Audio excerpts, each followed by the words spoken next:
dos temas. Un tema es las ondas elásticas, que terminamos hoy, y el jueves seguimos con ondas electromagnéticas. Hoy vamos a ver entonces terminar ondas estacionarias, vamos a ver efecto Doppler y el último tema de esta parte de esta unidad, entonces será pulsos. Muy bien. Yo les he hablado entonces en varias ocasiones de este experimento que hacemos pues, en el instituto. Es básicamente un parlante y un tubo, ¿cierto?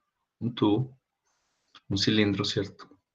Y que contiene entonces aire, ¿cierto? Contiene aire, entonces recordemos que la superposición siempre se da entonces. Yo tengo un medio que perturba, este medio produce una onda incidente, por ejemplo, que viaja en esta dirección, miren acá, y acá, por este cambio de frontera, acá en este extremo del tubo, se produce una onda reflejada. Entonces, recordemos que siempre que hay una onda incidente y una onda reflejada, ¿cierto? Tenemos que pensar qué pasa, que lo vimos en la clase pasada en detalle, qué pasa cuando las dos ondas, ¿cierto?, están simultáneamente. Cuando hay una superposición de esas dos ondas, ¿cierto? La clase pasada vimos el caso de las ondas estacionarias. Vamos a ver entonces en este caso que también tenemos dos ondas, miren, phi sub i y phi sub r, acá, que se superponen. Entonces, lo que decimos acá es que la superposición de las ondas incidentes, la reflejada en el extremo del tubo, producen ondas estacionarias, ¿cierto? Ya vimos que las ondas estacionarias, a diferencia de las ondas viajeras, no son del tipo, no son función de x más o menos b por t, y eso hace que tengamos características que estudiamos pues la clase pasada, ¿cierto? Que la principal de ellas, que observamos en el video que les envié, era que esa amplitud depende de la posición, y que hay puntos en los cuales esa amplitud es cero independientemente del tiempo, porque era una función de amplitud, una función f de x por coseno de omega t, y había puntos en los cuales ese f de x valía cero, entonces al multiplicar cero por el coseno, independientemente del coseno, daba que esa amplitud era cero, ¿cierto? Y aquí hacemos una suposición, ¿cierto?, que es muy fuerte, pero que la vamos a usar para simplificar los cálculos, y es que esta amplitud, miren, esta que incide aquí, ¿cierto? Esta amplitud de la onda incidente es igual a la de la onda reflejada, ¿cierto? Como en el caso de la cuerda y la pared, ¿cierto? Estamos diciendo básicamente que aquí fuera del tubo, ¿cierto? No hay, la onda es despreciable, ¿cierto? ¿Esto para qué? Para simplificar los cálculos, porque entonces si suponemos esto, nos va a dar entonces lo mismo que nos dio la clase anterior, ¿cierto?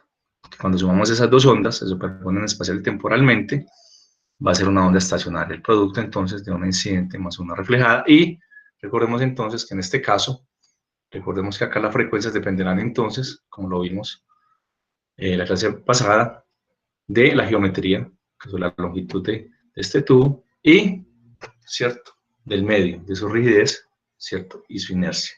Como vimos entonces en la segunda clase de esta unidad, vimos las ondas, ¿cierto?, en el fluido, en este caso es el aire. Entonces pensemos en este caso. Muy bien. Eso lo hacemos entonces en el laboratorio. Lo que hacemos era, tenemos un parlante, tenemos el tubo, y lo que hacemos es empezar entonces a cambiar la frecuencia de esta perturbación, ¿cierto? Como el gas, que es el aire, es un medio elástico, entonces hay fuerzas recuperadoras y se produce la onda. Entonces vamos a hacer esos tipos de repaso también de la clase anterior para que le pongamos un poco de atención, ¿cierto? En este caso entonces, miren, ondas estacionarias en un tubo abierto en ambos extremos. Luego veremos qué pasa si yo tapo uno de los extremos, que es lo que hacemos en el laboratorio. Entonces, en este caso, tenemos que en los extremos, miren acá, en los extremos del tubo, se van a presentar antinodos. El ejemplo, el símil de esto es cuando pensemos que tenemos la pared, y en la pared tenemos atada una cuerda, pero a una argolla, y esa argolla es el ejemplo que lo colocan en el libro, que es muy ilustrativo, y esa argolla se puede mover, ¿cierto? No es como el caso que la cuerda está fija en el extremo, sino que hay una argolla y puede, ¿cierto?, subir y bajar esa argolla dependiendo de la perturbación. Eso hace entonces, muchachos, miren, que en los extremos tengamos antinodos de desplazamiento, es decir, máximos donde las ondas se superponen, ¿cierto?, constructivamente. Entonces tenemos, miren esto, en los extremos se presentan antinodos, y recordemos, nosotros calculamos, ¿cierto?, en clase, que la separación entre dos nodos, antinodos, es lambda medios, que es la misma separación entre dos nodos. Y yo sé entonces que si tengo dos antinodos consecutivos, ¿qué debo tener entre esos antinodos? ¿Quién recuerda? En este lambda medios, ¿qué debe existir entonces?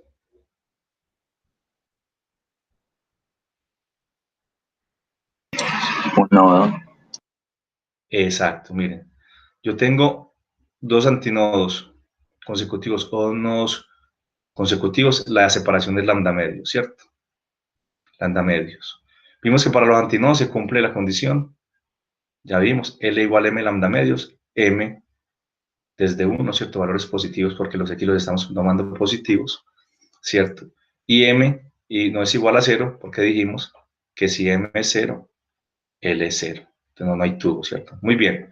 Entonces pensemos, esto lo vimos en la clase pasada, un repasito aquí nos cae mal. Tenemos entonces puntos que llamamos nodos, miren acá, ¿cierto? Ustedes lo pueden ver en el video que les envié la clase pasada, de pasada. Puntos donde la amplitud siempre es 0, independiente del tiempo, que llamamos puntos nodales o nodos, ¿cierto? Y puntos donde la amplitud es máxima, ¿cierto? Que llamamos antinodos. ¿Quién recuerda cuál era la amplitud máxima? ¿Cierto? Es decir, la amplitud de los antinodos en una onda estacionaria. Mírenlo acá. ¿Quién recuerda? ¿Cuál es la amplitud máxima en una onda estacionaria? O la amplitud, perdón. Dos veces de la, Dos veces, perdón, no te escuché. dos veces la amplitud de la incidente. Exacto. Mostramos entonces que ese f de x, cuando la interferencia era constructiva, era dos veces I sub 0 i, ¿cierto?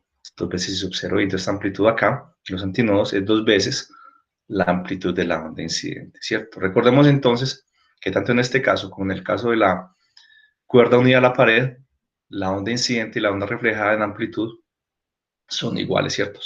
En esos casos se supone entonces que la onda transmitida es muy pequeña, la amplitud de la onda transmitida es despreciable, ¿cierto? Para que los cálculos no den. Muy bien. Entonces, ¿qué calculamos? Repasito. Entre dos antinodos, lambda medios, ¿cierto? Y entre un antinodo y un nodo, hay lambda cuartos. Entonces, yo sé que entre dos antinodos, mírenlo acá, un antinodo y otro antinodo, siempre habrá un nodo, lo que yo, su compañero, acabo de decir. Entonces, miren, en una longitud L, pensemos que M vale 1, si M es 1, L va a ser entonces lambda medios, mirenlo acá. Entonces ya sabemos, condición, en los extremos son antinodos, siempre se cumple. Para M igual 1, M igual 2, perdón, y M igual 3. Entonces la condición, la restricción siempre es que en los extremos tengo antinodos, ¿cierto? Y a medida que crece M, que es el contador, ¿cierto? Cambia la relación entre L y lambda. Entonces para M igual a 1, lambda medios, mira acá, tengo un nodo, verlo acá.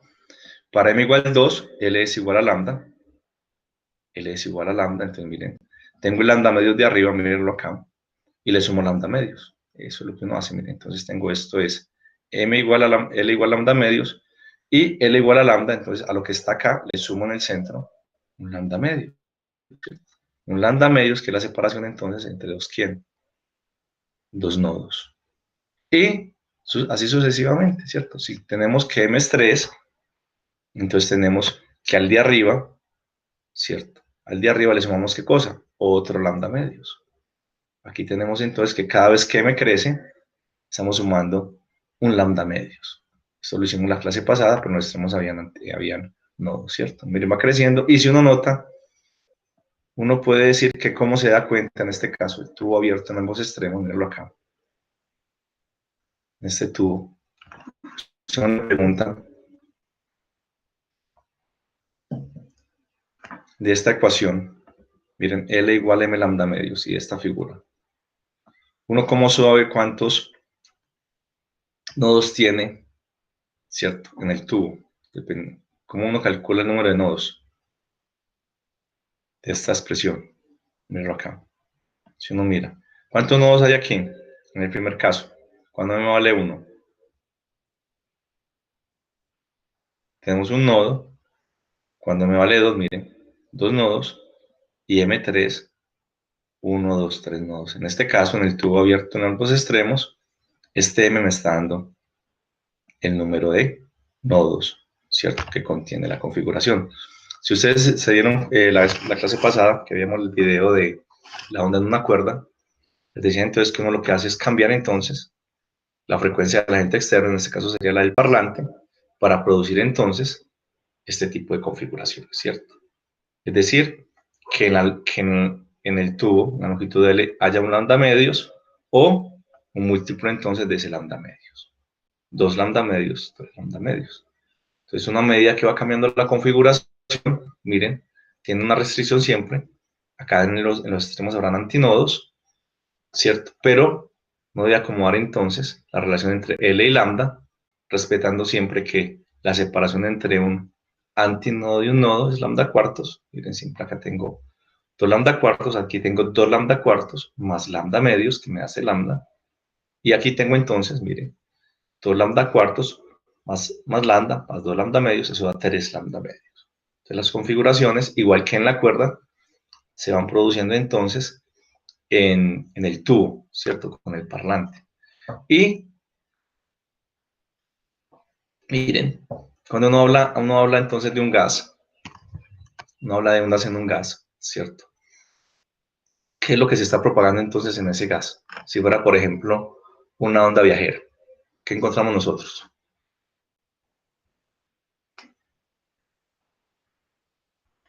Una onda en un gas. En un gas que se propaga, ¿qué se puede propagar? Lo vimos hace dos. Cambios de presión y densidad. Exacto, ¿cierto? Dijimos que básicamente las ondas son ondas en un gas, son cambios de presión y densidad. Y recuerden entonces que en el tubo dijimos que eran cambios en compresiones y expansiones, ¿cierto? Y en el caso de la cuerda, uno lo ve, ¿cierto? Con la separación de los puntos del medio de esa posición de equilibrio. Entonces, en cada medio que se propaga la onda, uno identifica primero cuál es la propagación que se perturba, ¿cierto? Muy bien, y miren qué interesante. Miren qué interesante. Si yo les pregunto a ustedes, en este caso, por ejemplo, acá en este extremo, tengo entonces, recordemos muchachos, no nos enredemos con esto. Ojo con los puntos. Escogimos siempre el origen, ¿cierto? En la cuerda, en el extremo acá, en el tubo también, extremo izquierdo. Y los ejes los vamos a contar positivos. De allí entonces que esta relación sea de este tipo. ¿Listo? Muy bien. Si yo les digo, en este caso, en este punto, extremo derecho, ¿cómo es el cambio de presión? Delta de P. ¿Ustedes qué me dirían? Acá, en ese extremo. Y lo que vimos de ondas en un gas. ¿Cómo es el cambio de presión ahí?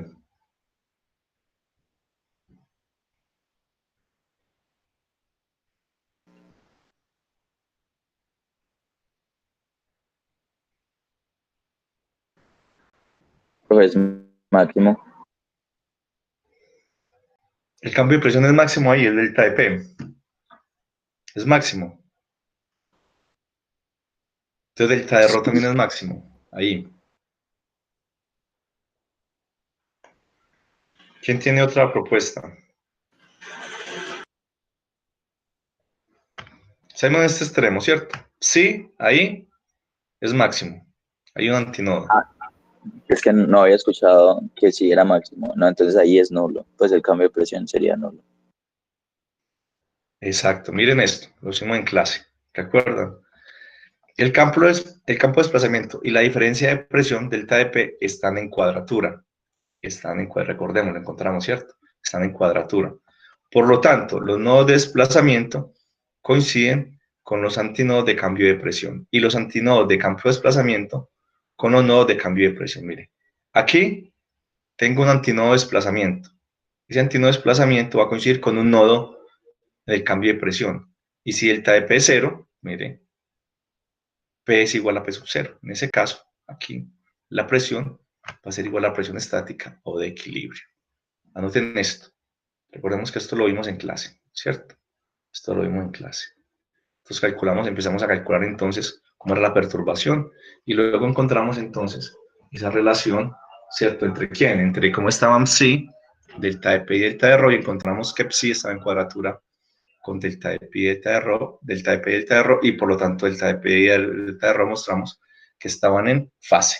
¿Listo? Entonces ya uno sabe que si aquí tengo un máximo, un antinodo en amplitud, tengo un nodo en delta de P, y delta de P0 implica P igual a P sub 0, porque recuerden que delta de P, la onda de presión es P menos P sub 0.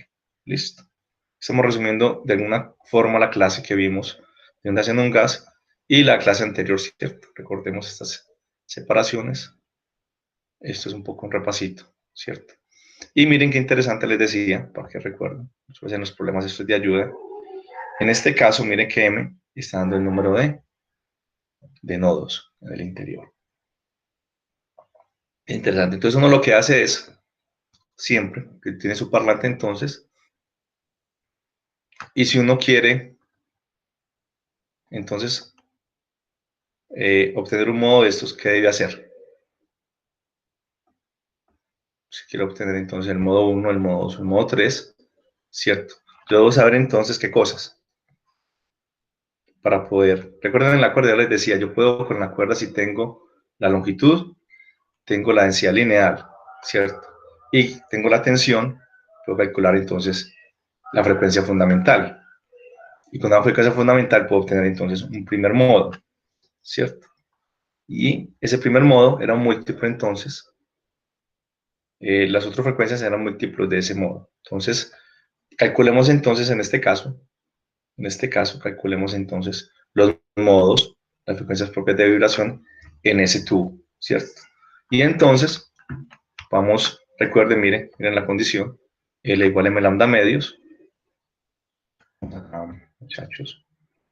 Lo mismo que hicimos la clase pasada entonces, dada la relación entre L y lambda, entonces despejamos lambda, y la frecuencia de vibración de en ese tubo abierto va a ser entonces la velocidad sobre la longitud de onda. Miren que esa expresión es la misma de la clase pasada. ¿Por qué razón? Porque entre dos nodos y dos antinodos la separación es la misma, la relación de lambda con L es la misma, y miren, exactamente igual, la frecuencia de vibración en ese medio van a ser entonces un múltiplo de ¿quién? De la velocidad, ya lo dijimos, ¿cierto? Rigidez e inercia y la longitud. La geometría, esto es exactamente igual a la clase anterior, ¿cierto? Lo que cambia aquí entonces es ¿qué cosa? Esta velocidad, ¿cierto? Esa velocidad. El parámetro que me define la rigidez y la inercia en el medio, ¿cierto? En la cuerda era 1, en la barrera otro, y en un gas, ese es otro, ¿cierto? Depende de la cantidad, depende entonces del medio. Pero entonces, miren, esta velocidad, recordemos que hablamos de velocidad y rapidez, pero si somos estrictos, aquí esta velocidad ese término es un escalar, sería rapidez. ¿Listo? Muy bien. Entonces, lo mismo de siempre, lo mismo de la clase anterior, ¿cierto? Vamos a ver cuál es la frecuencia mínima con que entonces puedo perturbar ese sistema para obtener un modo. Miren acá, m igual 1, exactamente igual, miren la frecuencia fundamental, miren, es cuando tengo la mínima frecuencia, m es igual a 1, y va a ser entonces b sobre 2L, exacto. Y si reemplazo esa frecuencia fundamental en la ecuación 1, miren, obtengo que la frecuencia, los modos libres de vibración, la frecuencia van a ser m veces la frecuencia fundamental. Mirenlo acá, qué interesante. M veces la frecuencia fundamental, que fue lo mismo que llamamos la clase pasada. Entonces, exactamente igual, si yo tengo una frecuencia para este modo, la frecuencia para obtener el modo siguiente simplemente perturbo con 2 veces la frecuencia de este modo, y si quiero este modo, serían 3 veces la frecuencia fundamental, dado por este, ¿cierto? Por este. Entonces tenemos que la frecuencia es un múltiplo entero de la frecuencia fundamental. Entonces uno tiene su parlante y para obtener, calcula entonces con los parámetros su frecuencia fundamental, ¿cierto? Y después de esta frecuencia fundamental, los siguientes modos simplemente se obtienen multiplicando entonces por los enteros 2, 3 y 4. Eso lo hace uno entonces en el laboratorio. Es una forma sencilla de mostrar entonces que en ese medio, lo que le decimos en la clase pasada, no se admite cualquier frecuencia, sino que hay algunas frecuencias que tienen que ver con la resonancia del medio. Entonces, mírenlo acá. La frecuencia fundamental, m veces, pero la frecuencia del medio, m veces la fundamental. Esta descripción es exactamente igual a la de la clase pasada. Para que lo recordemos ahí, simplemente anoten esta expresión, miren. Estas dos, la 1 y la 2, que conducen a esta. Mirenla acá. Y esta descripción, muchachos, para que no lo van a copiar todo, la voy a repetir, pero en sus notas copien que es la misma descripción que en una cuerda con los extremos, una cuerda finita. No lo copien, coloquen en el comentario y simplemente vamos a repasar lo que dijimos en la clase pasada. Miren, tubo abierto, abierto. El sonido producido por en un tubo, perdón.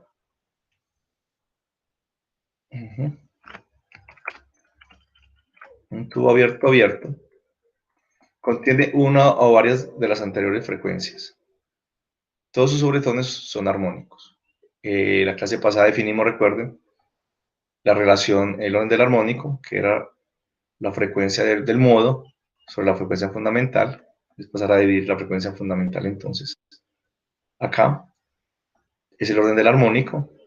Entonces, recordemos que si m era 1, la frecuencia 1, cuando m vale 1 es la fundamental, ¿cierto? Acá. Y lo llamábamos primer armónico. Primer armónico. O modo fundamental. Modo fundamental porque la frecuencia es la frecuencia fundamental, la mínima frecuencia que se puede presentar allí, ¿cierto? Miren entonces, con la que perturba el sistema. Miren, este es m igual 2, el segundo armónico, y m3, tercer armónico, y a partir entonces del armónico 2 empiezan los sobretonos. Entonces, segundo armónico, primer sobretono, y tercer armónico, segundo sobretono. Y decíamos al final de la clase entonces que a las frecuencias múltiples de la frecuencia fundamental se les ya conoce como sobretonos, donde el armónico m es el sobretono m-1, y sabemos que m comienza en 2. Entonces el armónico 10 será el sobretono 10-1, el sobretono 9. ¿De dónde sale esta descripción? En el libro lo dice. Esa descripción está muy relacionada con el tema de las ondas, ¿cierto?, musicales que se produce cuando uno toca un instrumento. Nosotros vamos a usar, hay algunos libros, muchachos, ojo con esto. He visto algunos libros que usan, ¿cierto?, una descripción diferente de tonos y sobretonos, y eso nos puede enredar. Entonces nosotros, para que no nos enredemos, obviamente ustedes pueden leer los libros que quieran, pero vamos a seguir esta descripción. Tubo abierto, abierto o cuerda finita. Vamos a seguir esta descripción. El armónico M es el sobretono M-1. Nosotros lo vamos a usar así. Cuando lean entonces otro libro, pues tengan en cuenta eso. ¿Listo? Para que no se enreden. Recuerden que es igual a la casa de los tonos. Dejen el comentario para que no tengan que repetir todo esto que lo tienen en sus notas. ¿Listo? Muy bien. Entonces, ¿qué era lo interesante? ¿Por qué escogemos entonces este tubo para hacer nuestras experiencias, ¿cierto? Más allá de reproducir los modos, hay una cosa muy interesante y es lo que ocurre, que vamos a ver, cuando yo le coloco, por ejemplo, la mano a este extremo. Tapo aquí, tapo el extremo, tapo este extremo. Vamos a ver eso. ¿Qué pasa? Yo tengo entonces... Exacto. Entonces vamos al caso cuando el tubo es abierto en un extremo y cerrado en otro. Y la pregunta es que nosotros vamos a, con lo que ya sabemos y hemos repasado, vamos a ver entonces, concentrando en la figura, ¿cierto? En la figura, y vamos a pensar qué pasa allí. ¿Listo? Entonces el mismo tubo, ¿cierto? Tenemos una longitud L, condición, ¿cierto? Y en este caso la condición es que este tubo va a estar cerrado acá, mire. Y hacemos en el laboratorio, le ponemos la mano, simplemente acá. A ver qué cambia, ¿cierto? Muy bien. En este caso, miren, tengo un antinodo acá y aquí debo tener un nodo, ¿cierto? Recordemos que en este caso, si la onda llega, como el tubo está cerrado, ¿cierto? La que llega va a estar en contrafase con la que se refleja. ¿Por qué? Porque la densidad lineal del medio 2, que es aquí donde tapa el tubo, es mucho mayor que la densidad del medio 1, ¿cierto? Lo hemos visto 2 veces en la cuerda compuesta en la clase pasada. Si la densidad lineal del medio 2, ¿cierto?, es mucho mayor del medio 1, entonces la incidente y la reflejada están en contrafase y R vale menos 1. Ya lo hemos visto 2 veces. Listo. Entonces pensemos en este tubo, ¿cierto? En este tubo. Si esto es un antinodo, en este extremo, y aquí hay un nodo, ¿cierto? ¿Cuántas longitudes de onda es lo mínimo que puedo tener aquí en este L? ¿Quién me dice? Pensemos solamente en este tubo.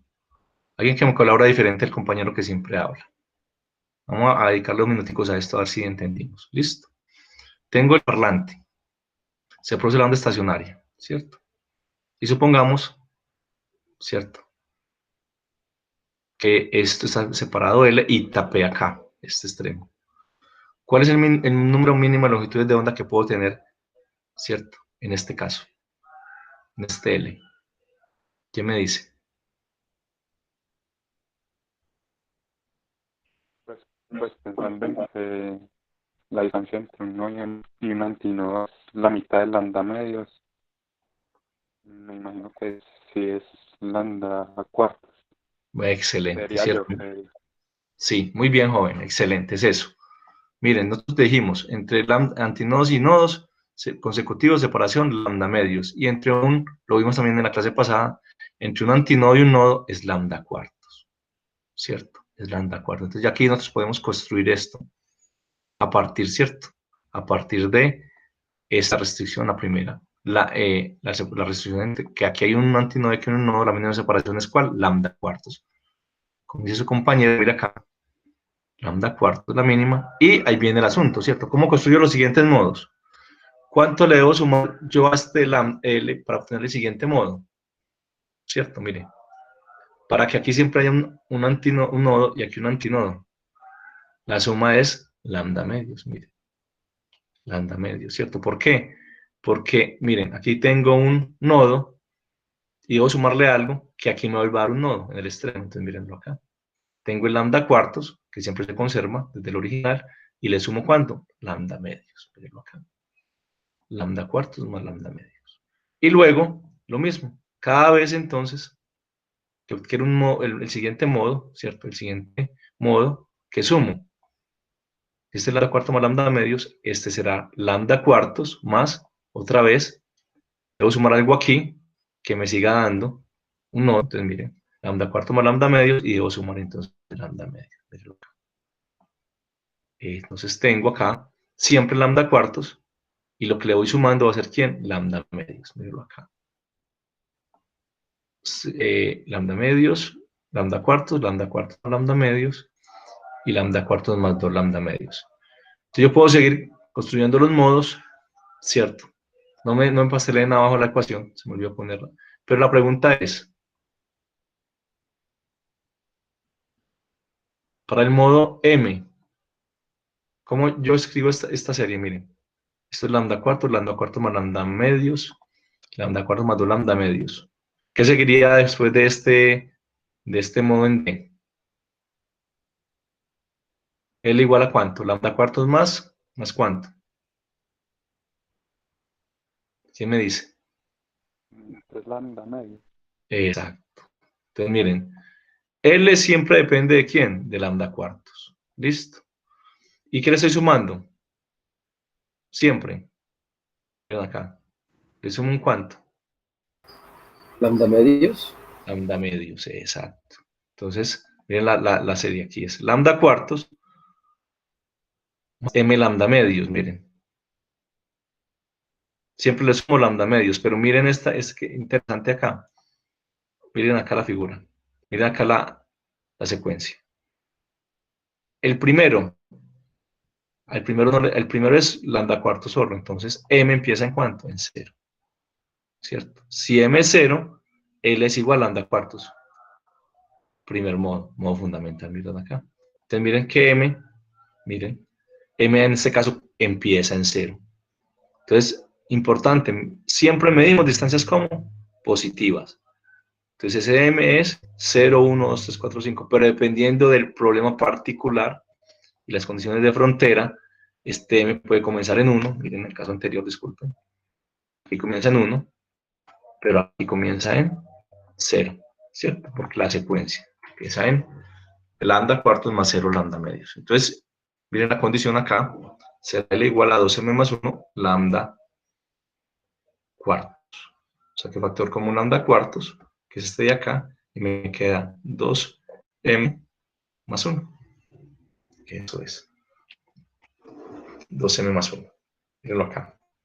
Estamos construyendo, ¿cierto? De saber que la separación mínima, la separación entre un nodo y antinodo consecutivos es lambda cuartos. Miren, acá está. Y construimos entonces esto, esta sección con L, donde m empieza en 0. Muy bien, entonces tenemos la relación entre L y lambda, y lo que hacemos siempre, ya sabemos, es despejar entonces lambda para hallar las frecuencias, que será entonces la velocidad dividido lambda. Mirenlo acá. Mírenlo acá. Entonces miren la expresión 1. Ya sabemos, la frecuencia es propia, no hay que copiarlo, muchachos. Eso ya lo tienen en las notas, 2 veces. Depende de la longitud y la velocidad. Eso ya lo sabemos. Listo. Sabemos en este caso m empieza en 0. Eso es una diferencia con respecto a la cuerda finita. Y el tubo abierto en ambos extremos. Mírenlo acá. Y pregunta, entonces, miren esta frecuencia. Está acá. En este caso. Y la pregunta es, ¿cuál es la diferencia más significativa entre esta frecuencia y la que obteníamos para el tubo abierto y la cuerda atada en ambos extremos? O la cuerda que llamamos finita. No mira la forma acá de esta ecuación de la frecuencia. ¿Cuáles son las diferencias que uno observa ahí? Siempre va a ser impar el M. Pues bueno, no el M que estamos usando, sino como toda la suma de esto. Ajá, exacto. Miren que hay un factor acá, un factor que es 2m más 1, ¿cierto? Ese m comienza en 0, me dice el compañero, entonces esto va a ser un número impar. Muy bien, que comienza en 1, ¿cierto? Luego 3, 5. Muy bien, que es un número impar. Mientras que en el caso de las frecuencias en el tubo abierto, era un entero m, que era por eso un número par o impar, y en ese caso ese m comenzaba en 1. Muy bien. Lo de siempre, entonces la frecuencia, miren, la frecuencia fundamental en este caso se da cuando este m es igual a 0, ¿cierto? Si m es 0, así de sencillo, la frecuencia fundamental es b sobre 4L. ¿Listo? B sobre 4L, M0, y lo que dice su compañero, miren la expresión de 1 y 2, reemplazo la frecuencia fundamental en 1, obtengo que la frecuencia de 2m más 1 es un número impar por la frecuencia fundamental. Miren acá. Si M es 0, es la frecuencia fundamental, pero si M es 1, será 3 veces la frecuencia fundamental, y si M es 2, va a ser 5 veces la frecuencia fundamental. Qué interesante, ¿no? Bueno, ¿qué otras diferencias ve uno entonces respecto a este caso y el caso de las ondas estacionarias en el tubo abierto? ¿Qué me dice?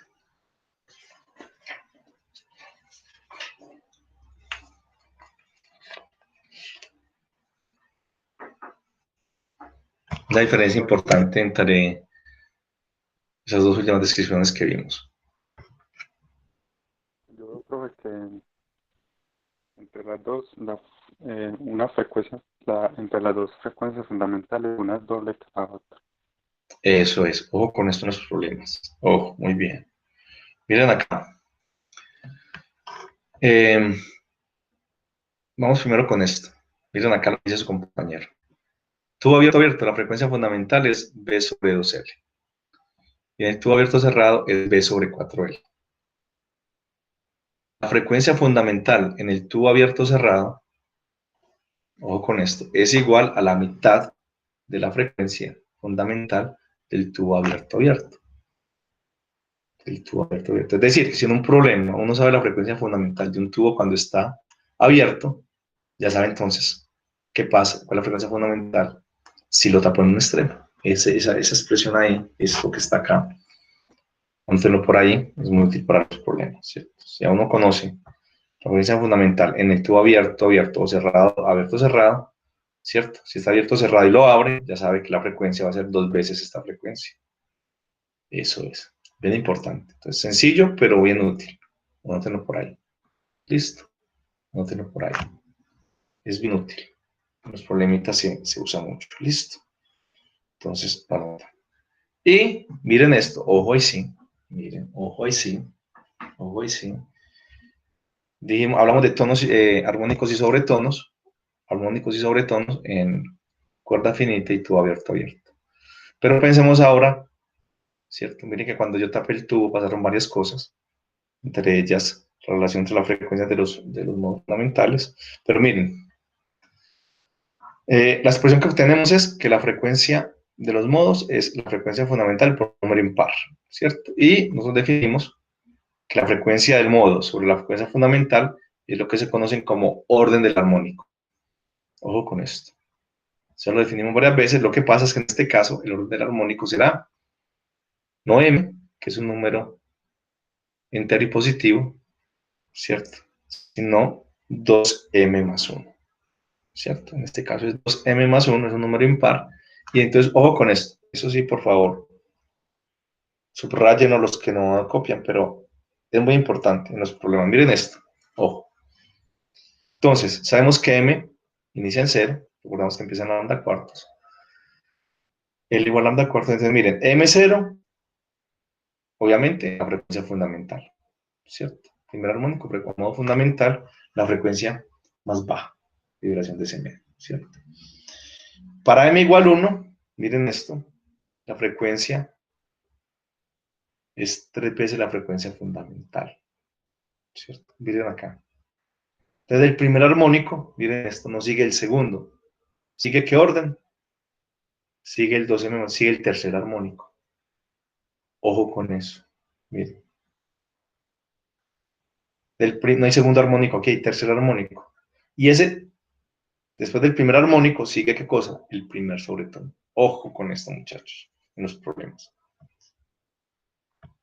El orden es 2m más 1, entonces el siguiente... Sí. Usted mencionó que en ese tubo abierto o cerrado, pues depende de las condiciones del problema.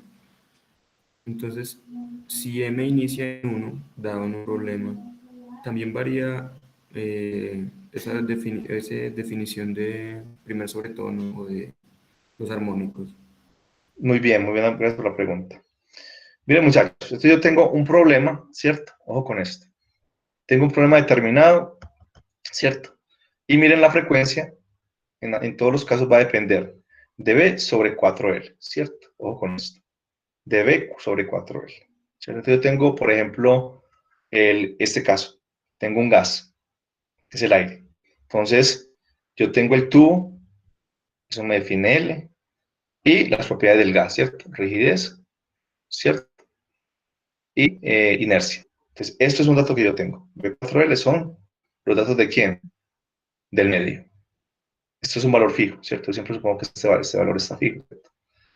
La velocidad en el medio y la longitud del tubo la tengo. Entonces, tengo la frecuencia fundamental es un dato que yo puedo obtener con los parámetros del sistema. Eso siempre es fijo. B y L, ¿cierto? Vamos acá atrás. Acá en este caso. Abierto, abierto. B y L. ¿Cierto? B y L es un dato que yo tengo, considero fijo del sistema, ¿cierto? Entonces ya esta relación de B sobre L está fija, ¿cierto? Lo que cambia, ¿cierto? es este cociente acá, que es 2m más 1 sobre 4, dependiendo cómo cambia m, ¿cierto? Entonces, una vez uno tiene un sistema, ¿cierto? Con unos parámetros tiene b sobre l fijo, ¿listo? Y ya lo que hay aquí adelante, aquí es 2m más 1 sobre 4, aquí es, mira acá, aquí es m medios, es lo que me define los órdenes. Luego, recordemos que las frecuencias propias dependen de quién, de la longitud, que es la geometría del sistema, y de las propiedades como la rigidez y la inercia. Eso consideramos que es fijo, ¿cierto? Y ya, los diferentes modos, ya con la frecuencia fundamental, que me está dando estos dos parámetros, ¿cierto? Ya cambia entonces la descripción de los modos, ¿cierto? Si en este caso, que es abierto, simplemente se escribe como el orden, ¿cierto? Es m directamente, y en este caso, disculpen acá, es 2m más 1, ¿cierto? Pero la frecuencia fundamental entonces es un valor fijo, porque depende de b sobre l. Y ya no varías como depende, miren, se fijamos en este cociente de la frecuencia, ¿cierto? Sobre la frecuencia fundamental. ¿Listo? Joven. Listo, profe, gracias. Exacto. Entonces recordemos, B sobre L, valores fijos. Muy buena pregunta. Consideramos que la longitud es fija del tubo y que el medio es homogéneo, ¿cierto? Y lo que va a cambiar entonces, miren, es este cociente. Este cociente. Y hay que poner mucho cuidado en el caso del tubo abierto o cerrado por esta razón. Miren. Porque el primero, los órdenes son como impares, como dice su compañero ahora. Es un número impar, debe ser la frecuencia. Y miren que los sobretonos van después de los armónicos. El primer sobretono va después del primer armónico. Y mire que sigue quinto armónico o segundo sobretono. Entonces miren, en el modo fundamental no hay sobretono y los sobretonos siguen a los siguientes armónicos, que en este caso son como impares. Entonces, esta es la descripción, muchachos, que vamos a usar. En algunos libros es diferente, para que no nos enredemos. Listo, pues nosotros vamos a usar esta. La de tubo abierto es sencilla, y la de la cuerda finita, ¿cierto? Depende de M, pero aquí hay que tener cuidado. Listo. Por ejemplo, si les pido el segundo sobretono, en el caso del tubo abierto cerrado, segundo sobretono será el armónico. El armónico, si el tubo es común, el tubo es abierto. Pero en este caso el tubo es abierto, cerrado. Es simplemente esto, muchachos. Este es el orden, listo. Ojo con eso. Entonces, anótenlo por ahí. En el libro está también. Interesante. Entonces, muy chévere porque uno puede, con el tubo jugar, uno haya la frecuencia fundamental en el abierto, ¿cierto? Luego lo tapa y ya sabe cómo encontrar la frecuencia fundamental, ¿cierto? Y cuando el agente externo, ¿cierto? Tiene unas frecuencias iguales a estas, ¿qué pasa entonces? ¿Qué fenómeno se presenta? Lo vimos en la clase pasada. ¿Cuál es? ¿Qué fenómeno? Cuando el agente externo coincide con una de las frecuencias propias del sistema. ¿Qué pasa entonces? En ese caso, lo explicamos con la cuerda. Tiene resonancia. Hay resonancia, ¿cierto? Entonces yo, por ejemplo, entonces tengo el tubo acá, ¿cierto? Muy bien, entonces supongamos que yo estoy en esta frecuencia, que vamos que es 200 Hz, por poner un valor. Entonces estoy en 180 Hz y me acerco, me voy acercando, ¿cierto? A los 200 Hz, que es la frecuencia fundamental. ¿Qué debo percibir? ¿Cierto? Que ese nivel de intensidad, ¿qué detecto yo a qué? Va aumentando y es máximo cuando coincide con la frecuencia fundamental. El parlante entonces es ¿qué cosa? Perturba el medio, ¿cierto? Pero cuando la frecuencia de ese agente externo coincide con la frecuencia del sistema, el sistema absorbe energía y es máxima cuando la frecuencia externa es muy cercana a la frecuencia natural del sistema, ¿cierto? Eso es lo que ocurre. Es similar a lo que vimos con la cuerda, ¿cierto? Similar a lo que vimos con la cuerda. Y eso es muy interesante, porque ahora quiero volver un poco a un tema que habíamos visto hace 2 clases, o la clase pasada, las últimas clases, y es el tema entonces del sonido, ¿cierto? El sonido, una cosa es lo que uno entonces le llega al detector, que es el sistema auditivo, y una cosa es lo que la respuesta del sistema auditivo a esa esa intensidad que les llega, ¿cierto? La respuesta es impulso. Entonces, les mandé un video, les mandé test auditivo, lo hicieron, chicos, test auditivo, todos. Sí. Bueno, recuerden que les mandé un comentario, entonces, ese test auditivo, vamos a conectarlo un poquito también con lo que está pasando aquí. Y fue el video que les envié la clase pasada de efecto Doppler. Vamos un poquito a trabajar sobre el efecto Doppler y vamos a un poquito tratar de entender entonces qué vimos ahí. Listo. Muy bien. Entonces, sencillo, miren, la definición. Cuando la fuente y el observador están en movimiento relativo respecto al medio material en el cual se propagan,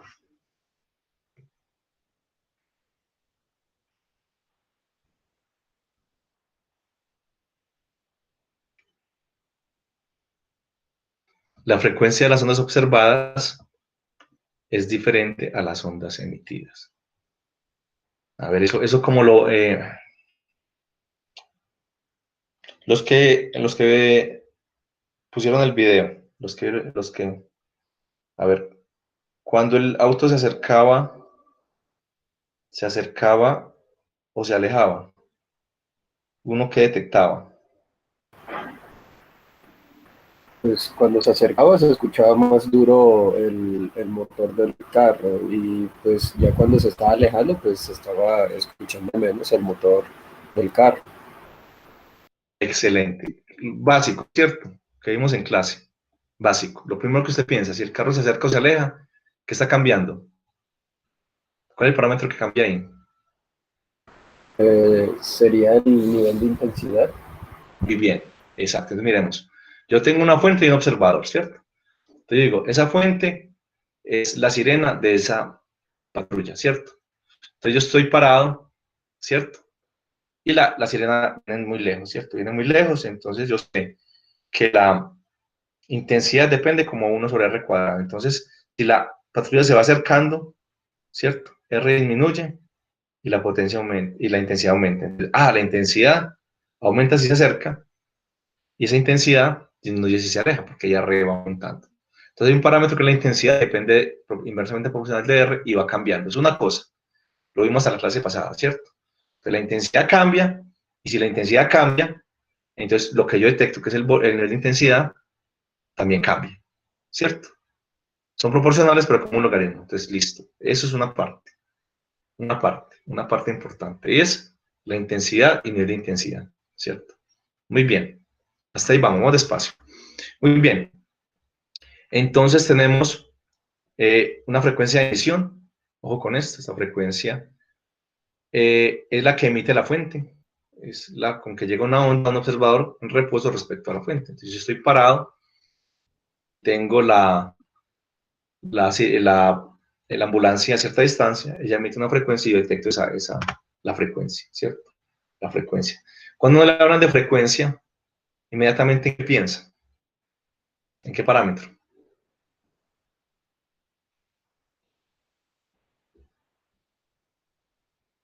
Si uno le hablan de frecuencia en una onda, ¿qué parámetro piensa uno? Velocidad. ¿Cuál, perdón? No, velocidad, no, pues son las que más se relacionan con la frecuencia. Una relación más fundamental. La frecuencia está relacionada directamente con qué cosa que vimos en clase. Con la longitud de onda. Perfecto, excelente, excelente, muchachos. Miren esto. Cuando uno habla de frecuencia, ¿cierto? Habla de qué periodicidad. Temporal. Temporal, ¿cierto? Y otra periodicidad que es la espacial, ¿cierto? Hay unas relaciones entre esas periodicidades espaciales y temporales, listo. Ojo con eso. Entonces tuvimos dos periodicidades, la espacial y la temporal. La espacial es lambda y la temporal es ¿quién? La frecuencia, está relacionada con la frecuencia. ¿Cuál es la periodicidad temporal? ¿Lo llamamos como nosotros? La periodicidad temporal, ¿cómo es que se llama? Periodo. Muy bien. ¿Y el periodo es qué cosa? El inverso de la frecuencia, ¿cierto? Hay una relación entre el periodo, ¿cierto? Con la frecuencia y hay una relación entre la frecuencia y la longitud de onda. Muy bien, excelente. Entonces, una es la que yo entonces percibo si estamos en reposo, y una frecuencia prima es la detectada si hay un movimiento relativo. Miren acá, tengo una fuente, tengo un observador, tengo una velocidad del observador, una velocidad de la fuente, ¿cierto? Y vamos a llamar a corrimiento Doppler, ¿cierto? La diferencia entre la frecuencia que detecto, ¿cierto? Es el movimiento relativo entre la fuente y el observador, y la frecuencia que detecto con el movimiento relativo entre el reposo y el movimiento de la fuente y el observador, o ambos. Entonces, ese es lo que llamamos corrimiento Doppler. ¿Listo? Bueno, más allá entonces de lo que hablamos ahora, relacionado con las clases anteriores, de ver el tema de la intensidad, ¿qué otra cosa percibía uno cuando la ambulancia se acercaba o se alejaba? ¿Qué cambio además había ahí?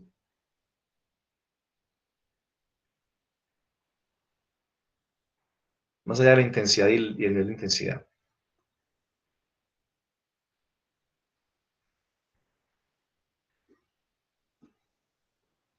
¿Cómo, profe, qué dijo? Más allá de la intensidad que cambia cuando la ambulancia se acerca o se aleja, ¿qué otra cosa detectaba uno cuando la ambulancia se acercaba o se alejaba? Muy bien. Esa es la frecuencia. Estamos hablando de la frecuencia. La intensidad ya sabemos cómo cambia, pensemos en la frecuencia. Entonces, la pregunta es, ¿cuál es la relación entre la frecuencia que uno percibe, ¿cierto? Un movimiento relativo y la frecuencia. Con el relativo, cuando la fuente observador se mueve con velocidad constante a lo largo de una línea recta. Ese es entonces ¿cierto? Ese es entonces el problema que tenemos que resolver ahora. Tengo una fuente, miren, velocidad de la fuente la marco con F. Y un observador, miren, no, y la velocidad del observador va de su, ¿cierto? Y esa se mueve, ojo, miren acá, en línea recta, ¿cierto? Con velocidad constante. BF es constante y BO es constante. Entonces tengo, por ejemplo, en el caso de la ambulancia, ¿cuánto valía BO? El problema del video. Ah, pues cero, pues estábamos Cero. quietos. Exacto. Entonces, yo puedo estar quieto o lo otro es que me estoy moviendo y la velocidad fuente puede ser cero, ¿cierto? El caso más genérico, entonces que los dos se mueven, ¿cierto? Entonces, aquí vamos a calcular la rapidez de las ondas respecto a nuestro error en movimiento. Mira, esa rapidez de las ondas sobre el movimiento va a ser entonces, ¿cierto? Esas son la velocidad del observador. Miren esto.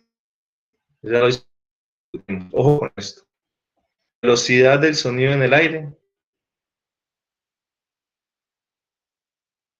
Se código por ejemplo. Si el problema implica en la temperatura. Cuando les puse la tarea de ver la diferencia de la velocidad con quién, con la temperatura, ¿cierto? Y esta, ya que no verificó, dijimos que esta es la velocidad del sonido. Mire, recordemos que estamos hablando de velocidad y rapidez, mezclamos yo lo uso así porque es la mayoría de libros que eso realmente es una escala, ¿cierto? Verificó la velocidad, esta velocidad del sonido en el aire. ¿A qué temperatura? Con una tarea. Hay una dependencia entonces de la velocidad con la temperatura. Dijimos, en este caso, los textos básicos siempre usan esta, 340 sobre segundo, ¿cierto? Y si uno usa la relación que hay entre la velocidad, la rapidez y la temperatura, se da cuenta que esta velocidad es cierta cuando la temperatura es 16 grados centígrados, ¿cierto? Entonces ahí se da uno cuenta dónde vivía el tipo que puso esta velocidad, ¿cierto? O la puso para que fuera un valor, pues, valor fijo, porque muchos problemas no implican cambios en la temperatura. Si hay un cambio en la temperatura, entonces ya uno usa la fórmula, ¿cierto? Ya la descripción que les puse a leer y encuentra entre las relaciones entre la temperatura y la velocidad. Pero si no dice, problema nada, hay cambio de temperatura, eso es un dato que ustedes ya tienen, entonces no se preocupen por eso. ¿Listo?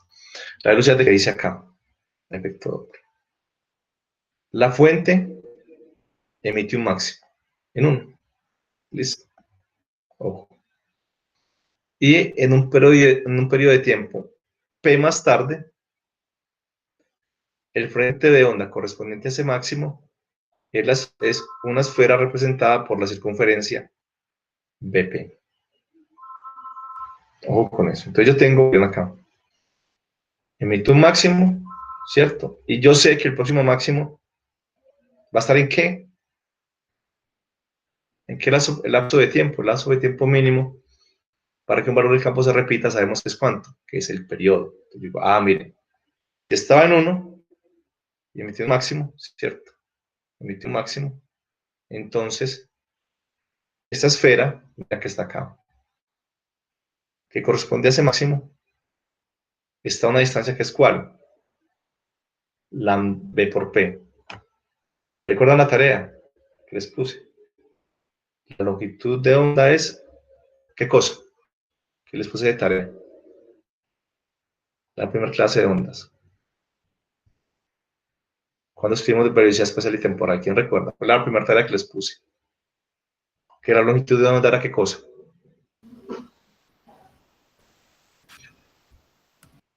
La recorrida de la onda en un periodo. Muy bien, exacto. Entonces, por ahí les puse la tarita, ¿cierto? La longitud de onda es la distancia que recorre la onda en un periodo, ¿cierto? Entonces, en un periodo de tiempo, P, el máximo está aquí, viaja hasta acá, aquí hay otro máximo, ¿cierto? La distancia entre los máximos es ¿qué cosa? La distancia entre los máximos, ¿cómo lo llamamos nosotros? Longitud de onda. Longitud, periodicidad espacial, muy bien, o longitud de onda, muy bien. Entonces, miren, aquí hay un máximo y llega acá. ¿Cuándo van a llegar? Un periodo, esa era la tareita, ¿cierto? Entonces, dos máximos tengo una onda, muy bien. Entonces, esta onda, ¿cierto? Esta fuente produjo esa onda y esa onda viajó entonces de este punto acá ese máximo y acá tengo sobre esta esfera un máximo. ¿Cierto? La pregunta es, ¿qué pasa entonces en ese periodo de tiempo donde la onda viaja de 1, ese máximo, a esta esfera? ¿Qué pasa con la fuente? Miren, en ese periodo P, mirenlo acá, en ese periodo P, la fuente, miren acá, pasó del punto 1 al punto 2, miren, velocidad de la fuente por periodo, esa es el que recorrió, velocidad, ¿cierto? Por tiempo. X por T. Entonces, la viajó hasta acá, ¿cierto? Y la fuente viajó de 1 a 2. Muy bien. Muy bien. Otro máximo, ¿cierto? Cada periodo emite un máximo. En 2 emite un máximo. Entonces, miren. La onda que emitió en 1 viajó hasta 2 el máximo, que hay un máximo. Y un periodo de tiempo después, que viaja de 1 a 2, emite el otro máximo. Entonces, la distancia entre 2 y la esfera, ¿qué es? ¿Cómo lo podemos llamar nosotros? Esa distancia entre 2 y la esfera.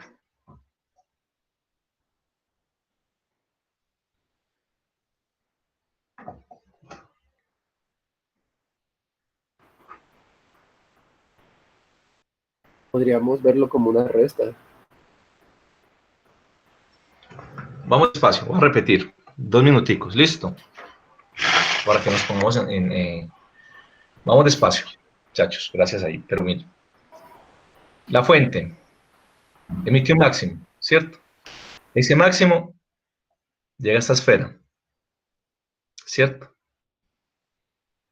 Sabemos que entonces la demostración sencilla que está en el libro es lambda, la longitud que le recorre la onda en un periodo. Es decir, máximo viajó de acá a acá, eso significa que entre los máximos hay una longitud de onda. Y la distancia que recorre una longitud de onda es la distancia que recorre una onda en un periodo es longitud de onda, ¿cierto? Muy bien, entonces la longitud de onda es B por P. La onda, el máximo viajó de acá a acá, entre los máximos hay lambda, y lo que tarda en viajar esa onda es P. En ese tiempo, entonces, ¿cierto? En ese tiempo, ¿qué pasó? En el tiempo, periodo P, en ese periodo P, la fuente viajó de 1 a 2. Entonces la distancia que recorrió esa fuente es velocidad de la fuente por periodo. El tiempo P es el mismo para los dos, ¿cierto?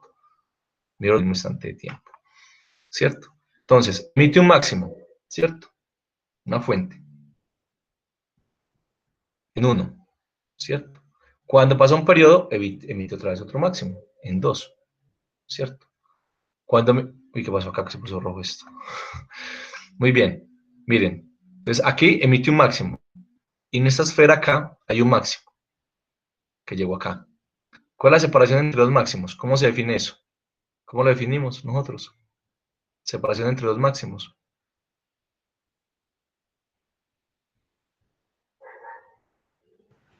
La longitud de onda. Excelente. El mismo desplazamiento que yo debo hacer para que el campo se repita se llama longitud de onda. Entonces, si tengo dos máximos, la separación entre dos máximos va a ser una nueva longitud de onda, que es lambda prima, eso que es lo que dice su compañero, ¿cierto? Ese lambda prima, como dice su compañero, era ¿qué cosa? Lo acabo de decir él. La resta, miren, este lambda de arriba, que es la velocidad por el periodo, menos, como decía él, la velocidad de la fuente por el periodo, ¿cierto? Entonces, miren, este lambda nuevo, que llamamos lambda prima, va a ser la resta entre la velocidad de la onda, la velocidad de la fuente, ¿por quién? Por el periodo, periodicidad temporal. Temporal, miren que está conectada la espacial, interesante, la espacial, perdón, una temporal, y miren lo que decíamos, ¿qué es el periodo? El inverso de la frecuencia. Entonces ahora vamos a tener que pensar un poco, porque uno le dicen agudo y grave, y eso no le dice a veces mucho a uno. Lo que dicen en el video, vamos a hablar un poquito de eso enseguida. Entonces miren la longitud de onda de esta prima, va a depender entonces de la diferencia de velocidades, y de 1 y 2, miren en 1, la velocidad prima, y 2, la longitud de onda prima, digamos, la frecuencia prima va a ser la velocidad primada sobre la longitud de onda primada, y cuando dividimos, me da que, miren esto, qué interesante, que está acá. Me da que la frecuencia que yo detecto cuando hay un movimiento relativo de la fuente y del observador va a ser la frecuencia cuando no hay movimiento relativo, cuando por ejemplo yo estoy quieto y la ambulancia está quieta, pero depende de qué cosa, miren, la velocidad de las ondas en el medio, la velocidad del observador y la velocidad de la fuente. Esta ecuación. Hay varias formas, perdón. Hay varias formas entonces de hallar la relación entre la frecuencia, ¿cierto? Acá la llamamos de recepción, la frecuencia prima, y la de emisión, que es la frecuencia sin primar, ¿cierto? Hay varias formas de obtenerla. Todas las ecuaciones llegan a esta forma. La frecuencia prima es igual a la frecuencia, como tuvimos aquí, la frecuencia con un movimiento relativo, y hay una relación entre la velocidad de las ondas, que es v, y la velocidad del observador y la fuente. Algunas traen un más o menos aquí. Para mí, esta es la forma más sencilla, y les voy a decir por qué enseguida. Listo. Es la más sencilla de hacerlo desde esta descripción acá, por el concepto de velocidad temporal y espacial, que es muy interesante, ese concepto, pero además, mírenlo acá, esa relación, además por lo siguiente, miren, cuando yo tengo esta forma de hallar la relación entre la frecuencia prima y la frecuencia sin primar, ¿cierto? Hay algo bien interesante, esta fórmula es muy sencilla por lo siguiente, miren acá, ojo con esto, se reemplazan por positivas, con eso, las velocidades que van a la derecha y negativas las velocidades que van a la izquierda. Esta fórmula es válida si pasa esto. Cuando eso trae un más y un más o menos, acá la forma de trabajar es diferente. Yo les propongo que adoptemos esto, ¿cierto? Para que no nos enredemos. Ya cuando ustedes vean un problema en otro libro, simplemente lo adaptan a esta descripción, es lo mismo. Porque hay un tema, muchachos, y es que esto no es simplemente un cambio de coordenadas, eso es con esta notación. Se enredan en los parciales. Yo les pido, para que no se enreden, que usemos esto, la que hicimos en clase. Frecuencia prima, la frecuencia, B menos B sub 0, B menos B sub B. Y vamos a entender esto que estamos diciendo acá. Esta fórmula porque es la más sencilla y la forma más sencilla de descripción, ¿cierto? Muy bien. Miren, tenemos lo siguiente, miren, en esta descripción, la fuente se mueve a la derecha y el observador se mueve a la derecha. Listo, entonces tenemos velocidad de la fuente, a la derecha es positivo. Velocidad del observador, positiva. ¿Cierto? Si el observador se acercara a la fuente, si el observador se estuviera acercando a la fuente viene acá, aquí viene la ambulancia, ¿cómo le estoy acercando? ¿Cómo sería la velocidad del observador en ese caso entonces? Cuando se acerca a la ambulancia. ¿Debería ser negativa? Exacto, eso es. Si va a la derecha es positiva y si a la izquierda es negativa. Exacto. Entonces aquí las dos son positivas, pero si el observador se acerca a la fuente, va a suicidar muy de frente a la ambulancia. Esta observador es negativa. ¿Listo? Y esta es la velocidad de la onda en el medio. Eso es. Entonces cuando uno usa esta fórmula, para que hayamos en clase, esa descripción aplica. ¿Cierto? Esta descripción aplica. Positivo cuando va a la derecha y negativo cuando va a la izquierda.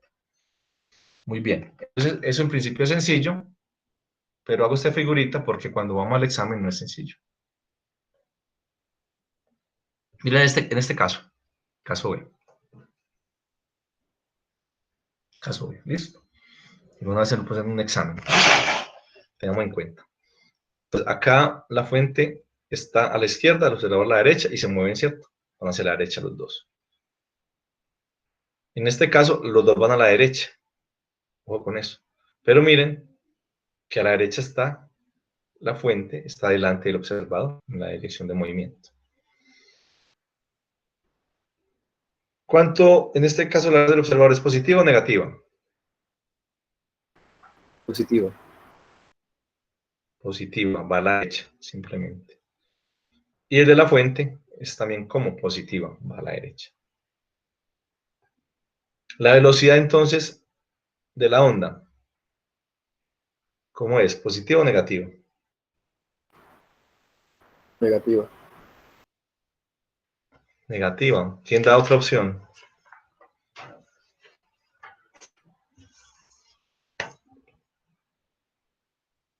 ¿Todos creen que es negativa?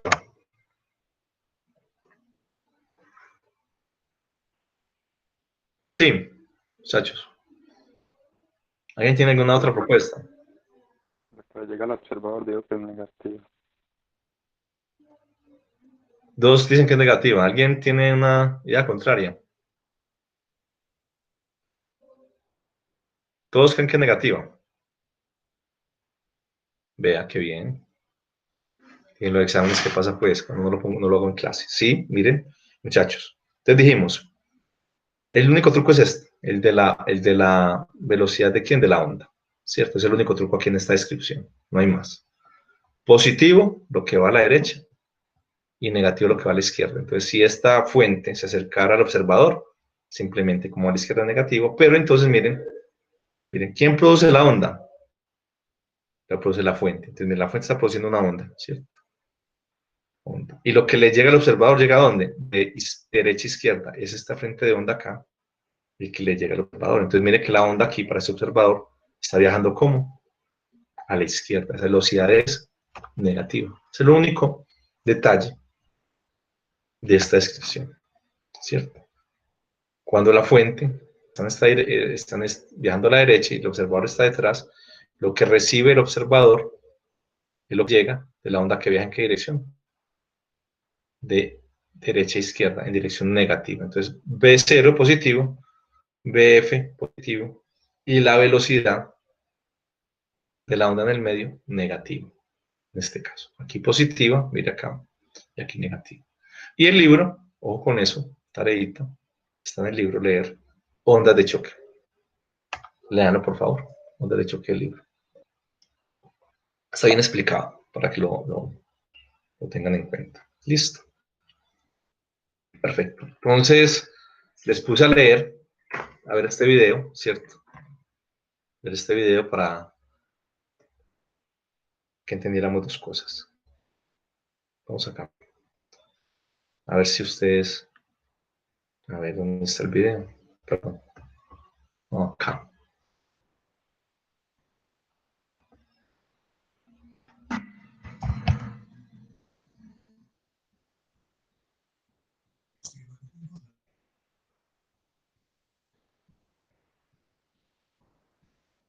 Profe, el video no se escucha.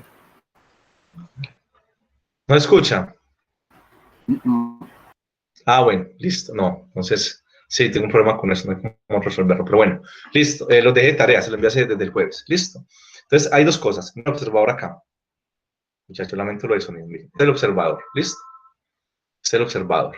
Y tengo una fuente, en este caso, es este auto, la bocina. Entonces, ya sabemos.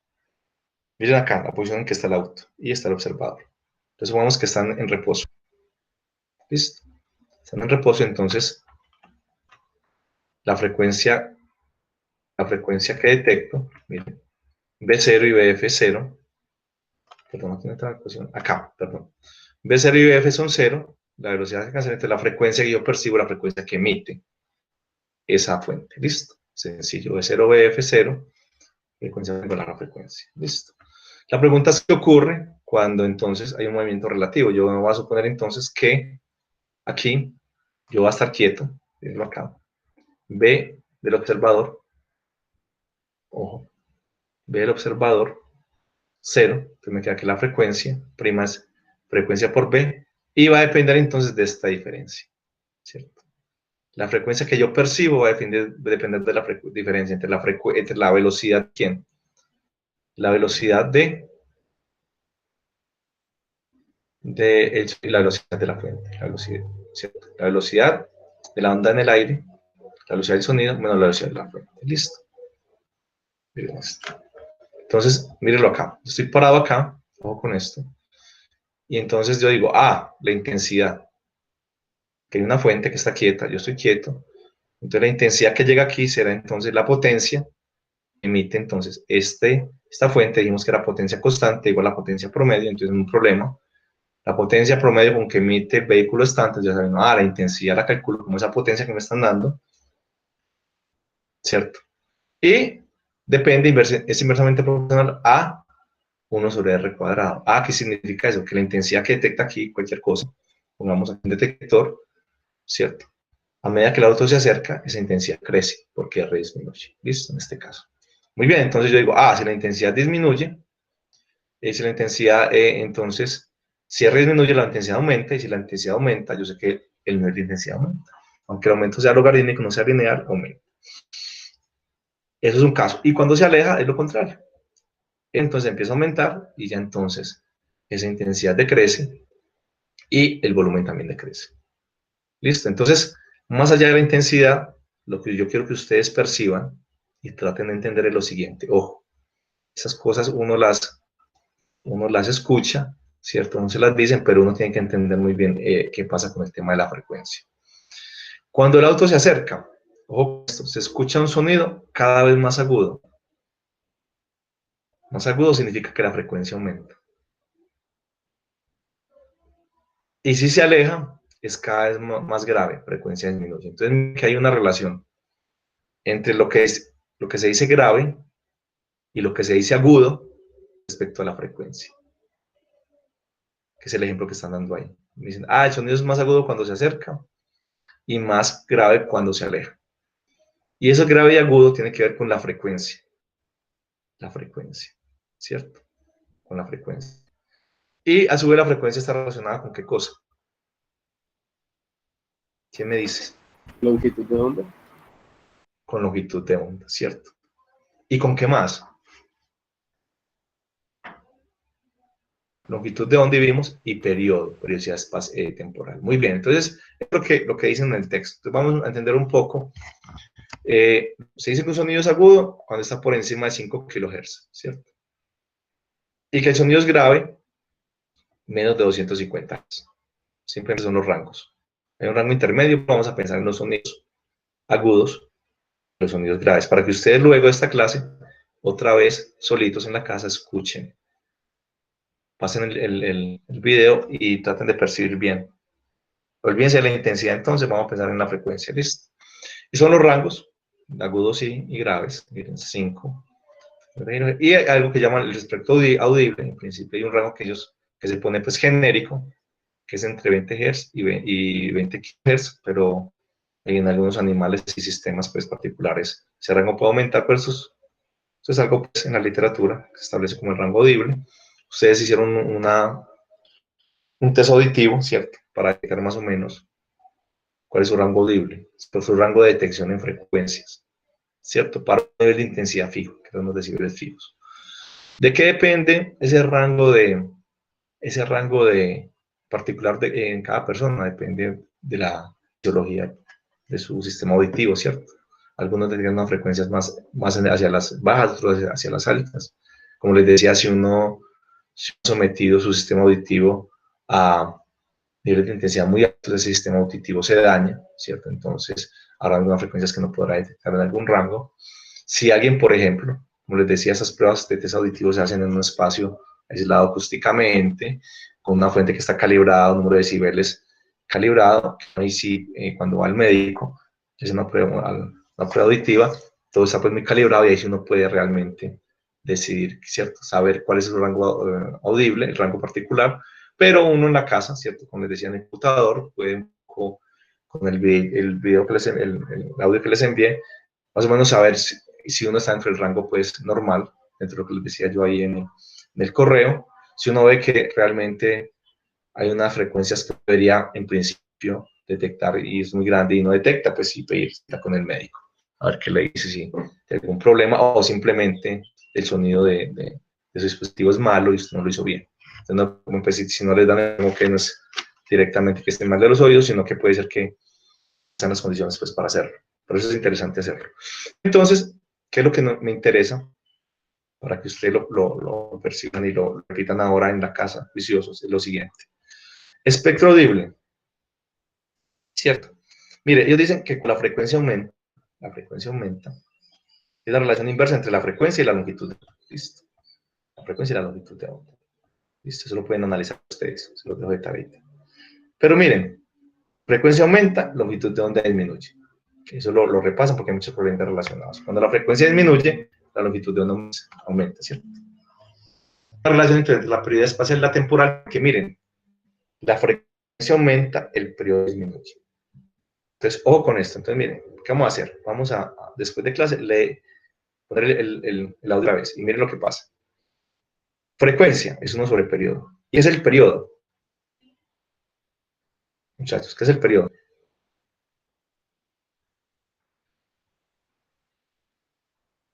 ¿Qué es el periodo? ¿Qué significa que el periodo disminuya? ¿Qué significa que el periodo disminuya? La frecuencia aumenta. Pues significa que Inversamente proporcionales. Pensemos en el periodo como periodicidad espacial, como es definición de periodicidad espacial. El periodo disminuye, ¿qué pasa? Hablemos de la frecuencia. Concepto fundamental de periodo, para ver si entendemos lo que es agudo y grave. Periodo, por definición, ¿qué es? P. Profe, Máximo. los valores del campo se repiten más rápido. Muy bien, excelente. Miren esto, muchachos, que es lo que uno no dicen grave y agudo, y realmente uno pregunta y no entienden. Miren, periodo, lapso de tiempo mínimo para que un valor del campo se repita, ¿cierto? Entonces yo tengo una onda que está oscilando, ¿cierto? Y el periodo son, puedo poner un 50 de segundo. Un periodo, pongamos periodo particular. Si el periodo disminuye, estoy diciendo que, ¿qué pasa? El tiempo entre dos máximos, ¿qué pasa? Disminuye, ¿sí o no? El periodo es el lapso de tiempo para que un valor del campo se repita. Entonces vamos que yo tengo una onda que produce un máximo. Si ese periodo disminuye, entonces el tiempo para que se produzca ese máximo, a medida que el periodo disminuye, es menor. Es menor. Y si ese periodo es menor, ¿qué pasa con la frecuencia? ¿Cómo debe ser?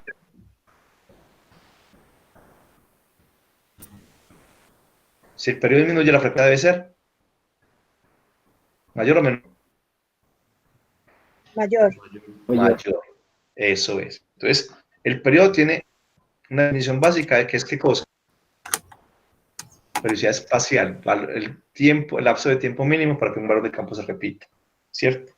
Entonces, frecuencias altas implican periodos bajos, ¿cierto? Frecuencias altas, periodos bajos, y periodos altos, frecuencias bajas. Entonces quiero que traten de ver esto de periodo disminuye, periodo aumenta, con que la frecuencia aumenta y disminuye, cuánto es grave y cuánto es agudo. Entonces vamos a conectar lo que es ser grave y agudo con el periodo y la frecuencia, ¿listo? Entonces, con las definiciones, se van ustedes entonces a volver a reproducir el audio, ¿listo? Y interesante esto, miren, la frecuencia aumenta, la disminuye, y si disminuye, la longitud no aumenta. Entonces, conectemos frecuencia de onda, frecuencia, periodo, y lo que es grave y agudo, ¿cierto? ¿Qué uno dice que es grave y agudo? Ah, que profe, grave y agudo, ¿cierto? Entonces se entiende que grave y agudo está relacionado con quién, que el periodo disminuya o el periodo aumente. ¿Listo? Eso es para este videito. Lo vuelven a reproducir y vuelven a conectar todas estas definiciones para poder entender, ¿cierto? ¿Qué es lo que pasa con la onda cuando el sonido es grave, es agudo, ¿cierto?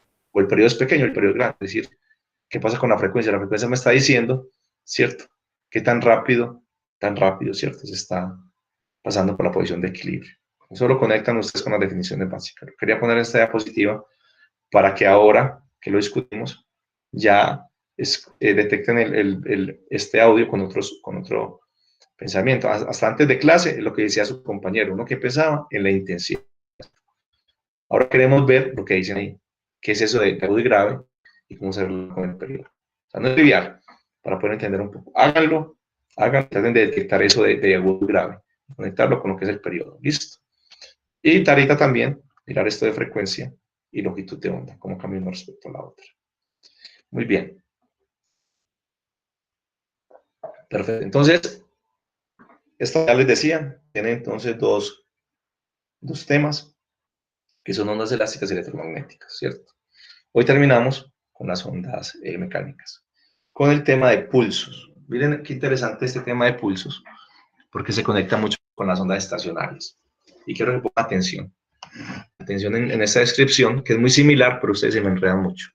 Entonces, no es lo mismo. Ojo con esto. ¿Listo? Miren esto. Miren la ecuación 1. Por ahora solamente la ecuación 1. Delta de P1 por ahora y delta de P2. Miren la forma de las ondas. ¿Qué puedo decir yo de delta de P, delta de P2?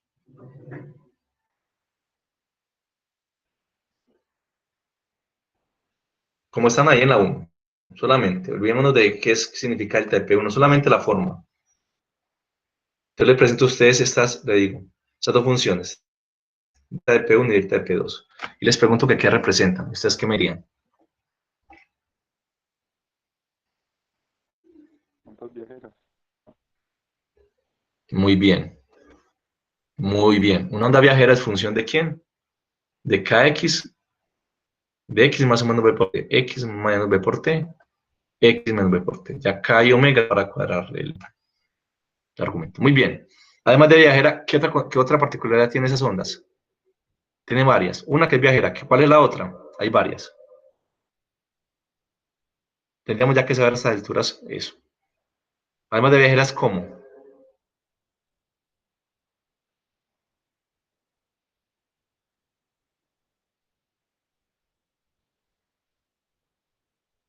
Sin verla, no. Ya tenemos, muchachos, y no estamos en problemas.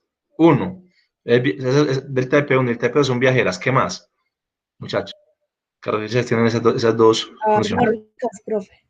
Muy bien. Recuerden, nosotros escogimos dentro de las viajeras las armónicas, porque son más fáciles de describir, ¿cierto? Una onda viajera no necesariamente tiene que ser armónica, ¿cierto? Que escogimos ondas viajeras y armónicas.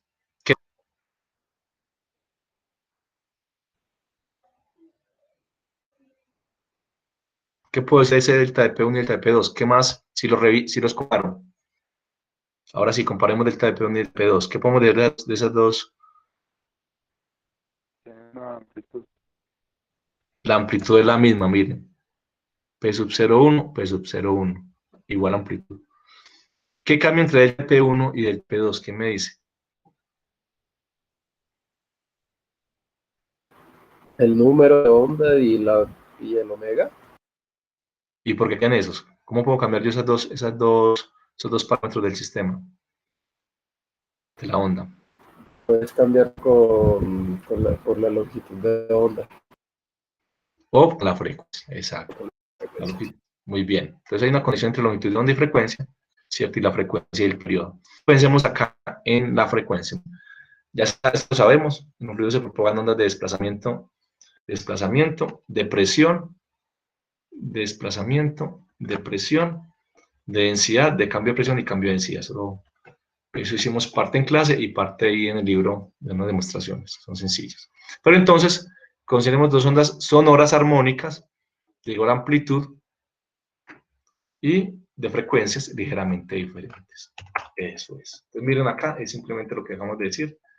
Tenemos dos ondas de igual amplitud, acá están, delta de P1 y delta de P2, son ondas, ya dijimos, no solo son viajeras, sino que son armónicas y cambia la frecuencia. Y el cambio de frecuencia produce un cambio en K y en omega. Otra cosa importante, bueno, se nos olvidó acá, y es que se propagan en la misma dirección, miren esto. Delta de P1 y delta de P2 son los dos se propagan en la misma dirección. Ojo con esto, muchachos, esto se usa mucho en los problemitas, en algunos. Ojo con esto, que las frecuencias difieran un poco, ¿cierto? Difieran un poco, es que la diferencia, miren, Φ1 menos Φ2, valor absoluto sobre la frecuencia 1 sobre la frecuencia 2 sea mucho menor que 1. Esta es la definición entonces de que dos frecuencias difieran un poco. Mírenlo acá. Si yo resto las dos frecuencias y las divido sobre una de las frecuencias y ese valor me da muy pequeño, entonces ya nos difiere un poco. Eso es, matemáticamente hablando. Entonces, tenemos uno y otros somos expertos, pues sabemos que la amplitud es la misma, viajan en la misma dirección, son viajeras, son armónicas, y cambia la frecuencia. Tengo frecuencias, pero con una ventaja, que esas dos frecuencias, ¿cierto? Difieren un poco. ¿Listo? Difieren un poco. Entonces, es lo que vamos a hacer. Tenemos dos ondas. Si yo miro estas ondas que están acá. Profe, una pregunta, pero pues, ¿qué tan poco difieren? Pues, sí me entiende, como que es como, o sea, como de 20 a 10, o sea, como que cuál es el poco, qué es lo que decimos nosotros como poco, o ya que con que difiera es suficiente para decir que... Excelente pregunta. Miren lo que dice su compañero. Nosotros estamos aquí en este curso y en muchos cursos se han hecho siempre y es hacer aproximaciones, ¿cierto? Aproximaciones. Miren cuando tenemos el binomio de Newton, ¿recuerdan? ¿Recuerdan el binomio de Newton? Que teníamos que ver un factor, ¿cierto? Algo que es mucho menor que 1, ¿cierto? Mucho menor que 1. ¿Qué es mucho menor que 1? Entonces yo digo, es que 2 es mucho menor que 200, ¿cierto? O 200, o 2000, o 200.000, ¿cierto? ¿Cuál es el factor, ¿cierto? La potencia en el cual difiere. Esa es una muy buena pregunta, ¿cierto? Usualmente en este tipo, cuando habla de la frecuencia, por ejemplo, depende del problema, pero generalmente uno puede pensar entre potencias de 1 y 2, ¿cierto? Es decir, si la frecuencia 1 y la frecuencia 2 es mucho menor que 1, es que ese cociente sea del orden de 10 o 10 a 2, más o menos, ¿cierto? Pero cuando uno coloca ese tipo de problemas, sí tiene que decir, ¿cierto? Más o menos, o simplemente abstracto, que difieren poco, que significa esto, o ya numérico, que es lo que está hablando su compañero en numérico, porque usualmente trabaja en abstracto, ¿cierto? Para hacer aproximaciones, como hemos hecho en clase. Pero ya en la práctica, uno sí debe preguntarse en qué orden, es muy buena la pregunta, de qué orden es este mucho menor, ¿cierto? Si este menor es de 10 o 10 a la 1 o 10 a la 2. Ese dato se lo deberían dar, ¿cierto? En abstracto es simplemente esto, uno puede aproximar, ¿cierto? En los problemas. Pero ya en un valor numérico sí a uno le tendrían que decir, ¿cierto? ¿Qué significa mucho menor? Si es un orden de 10 a la 1 o 10 a la 2, dependiendo del parámetro y el problema. De lo mismo hablar de frecuencias que hablar de densidades lineales. Pero la pregunta es muy pertinente. En problemas reales, uno sí tiene que definir que es mucho menor, ¿cierto? Como les decía, 2 es mucho menor que 200, depende del parámetro.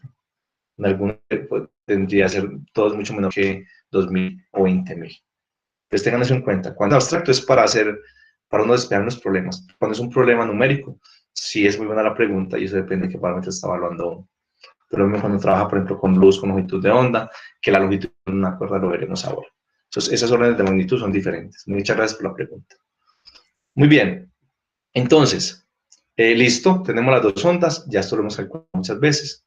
El desfase de la onda de presión, la diferencia de fase, miren que las amplitudes son positivas, ¿cierto? Hay desfase. Simplemente el resto de las fases, miren acá, esta matemática, y obtengo, miren este desfase que depende de la diferencia de K y la diferencia de omega, ¿cierto? La diferencia de omega. Simplemente calculamos ese desfase de esas dos ondas, y si calculamos un desfase, ¿qué estamos pensando en qué cosa? ¿Quién me dice? Si estamos pensando en un desfase, acá, uno ya presiente que qué es lo que uno quiere calcular. ¿Quién me dice?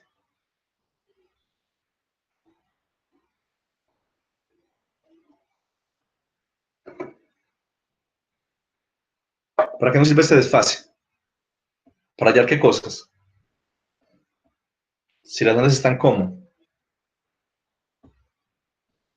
Obviamente las En ondas. contrafase, en cuadratura, en fase. Exacto. Exacto, joven. Nos permite saber si las ondas están en fase, cuadratura o contrafase, ¿cierto? ¿Y por qué nos interesa? Miren esto que interesante. Miren la ecuación 3. Cuando las ondas coinciden Dios mío, y temporalmente, estamos pensando en la superposición de las dos ondas, ¿cierto? Cuando yo tengo la suma, una para las dos, la sumo, ¿cierto? Esto me va a servir para saber si hay mínimos o máximos. Miren, yo sumo las dos ondas de arriba. 1. Factor común, P sub 0, 1, y simplemente seno en 1 y seno en 2. Si yo miro, por ejemplo, esta expresión 3, ¿cierto? Y la comparo con lo que hicimos en ondas estacionarias, ¿qué diferencias encuentro?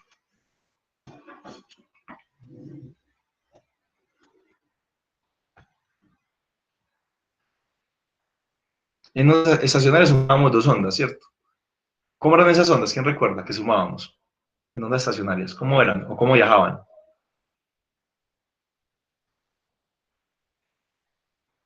Las viajeras en direcciones contrarias. Muy bien. Recordemos, permiso, vamos a retrasar. En ondas viajeras estamos hablando de superposición de una onda que incide en una dirección y se refleja en otra. Ojo con eso. ¿Cierto? Incide y se refleja. ¿Listo? Dirección opuestas. Sumando estas dos. Pero miren acá. Las dos viajan en la misma dirección. ¿Sí ven? Viajan en la misma dirección. ¿Qué otra cosa particular ve uno acá? Respecto a las ondas estacionarias. Respecto a las ondas que está sumando acá. ¿Qué más diferencia hay?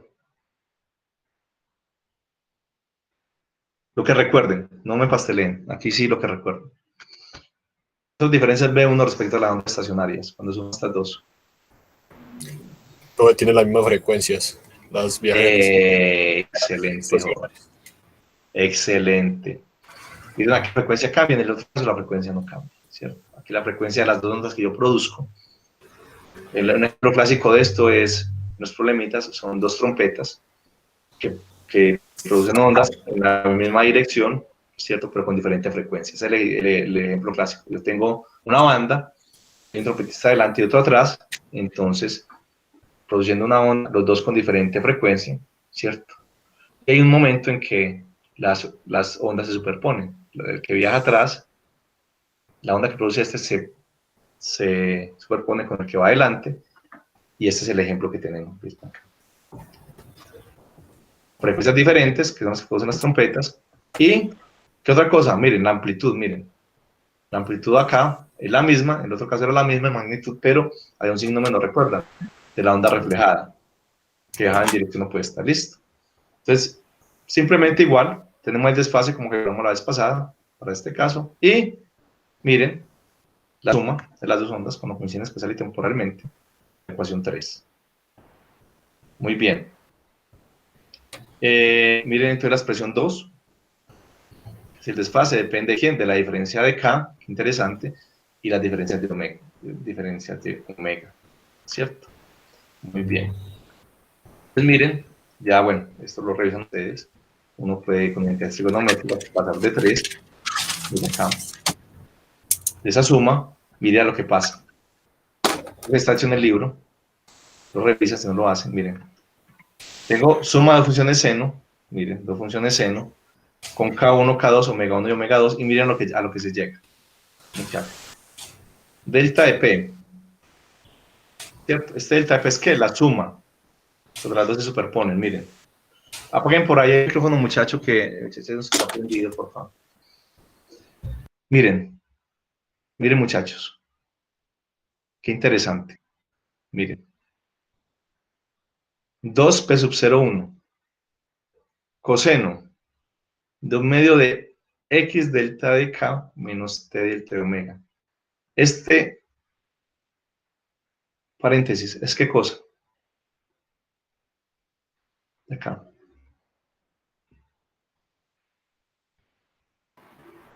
Eso no es el desfase. Excelente, miren acá. Desfase. Desfase entonces nos da una diferencia de K y de omega, ¿cierto? Esta de los, ¿cierto? Los argumentos. Entonces ya sabemos que están esos términos. Y miren, cuando yo trabajo, llego a que es 2P sub 0,1, ¿cierto? Y recordé, ¿a qué le recuerda este 2P sub 0,1? Si hablamos de ondas estacionarias, ¿a qué le recuerda? 2P sub 0,1. Al 2 sí sub 0i. Excelente, miren acá, la amplitud entonces de estas ondas va a ser ¿qué? 2 veces la amplitud de la onda incidente, miren. Perdón, aquí no hay onda incidente reflejada, sino que hay dos ondas, ¿cierto? Ojo con eso. Ahí me estaba hablando yo también. Dos ondas se producen independientemente con diferentes frecuencias, ¿cierto? Como las trompetas que les decía. Esas dos ondas se producen con la misma amplitud, ¿cierto? Y diferente frecuencia. Y miren que la resultante de la suma de esas dos, o sea, la amplitud máxima de esa onda resultante es 2 veces la amplitud de cada una de ellas, de la amplitud de una de ellas, que es la misma. Miren. La amplitud de la onda resultante es 2 veces la amplitud de una de las ondas, que es la misma. Coseno de un medio, ya vimos que esto era entonces el desfase acá. Seno, miren, de kx menos omega t. Menos omega t. Listo. Delta de k, ya lo definimos arriba, K1 menos K2, delta de omega, diferencia de omega. Y miren acá, estos K, este K de acá, y este omega, son en realidad sumas de K1 sobre K2 sobre 2 y omega 1 sobre omega 2. Miren aquí, transformando geométricamente obtenemos 4. Tenemos 4. Solamente quiero, si quieren, eso lo hacen ustedes, pues, la matemática es sencillo, pero me interesa más la forma y que analicemos la forma de este asunto, ¿cierto? La forma de 4. Entonces, simplemente ya dijimos, esto es la fase. Entonces, miren esto. La onda resultante es 2 veces la amplitud de una onda por un factor que depende de quién, del desfase de las ondas sobre 2 y multiplicado por una función seno de kx menos omega t. Kx menos omega t. Concentrémonos mucho en la forma de 5, ¿cierto? Hicimos lo mismo que la vez pasada, simplemente sumamos las ondas, transformamos trigonométricamente y obtenemos 5. Miren 5. 5. La 5. Muy bien. Concentrémonos en la 5. ¿Qué cosas podríamos decir entonces de la función 5? De ese campo resultante. Tengo las dos trompetas, entonces los músicos producen una onda de la misma frecuencia, pero de la misma potencia, de la misma amplitud, P sub 0,1, pero frecuencias 1 y 2, ¿cierto? La diferencia de frecuencias, entonces, es lo que hace que tengamos entonces esta forma de la suma, ¿cierto? Donde estos K y estos delta de omega y delta de K dependen entonces de estas dos frecuencias, pero esa diferencia delta de omega y delta de K está en delta de. Y miren 5. Entonces, si hacemos una analogía con respecto a lo que encontramos con ondas viajeras, con las ondas viajeras, que se sumaban, pero que viajan en direcciones opuestas a la misma frecuencia, o sea, las ondas estacionarias. Si uno compara esta delta de P con el campo de la onda estacionaria, ¿qué diferencias puede observar? ¿O qué similitudes también?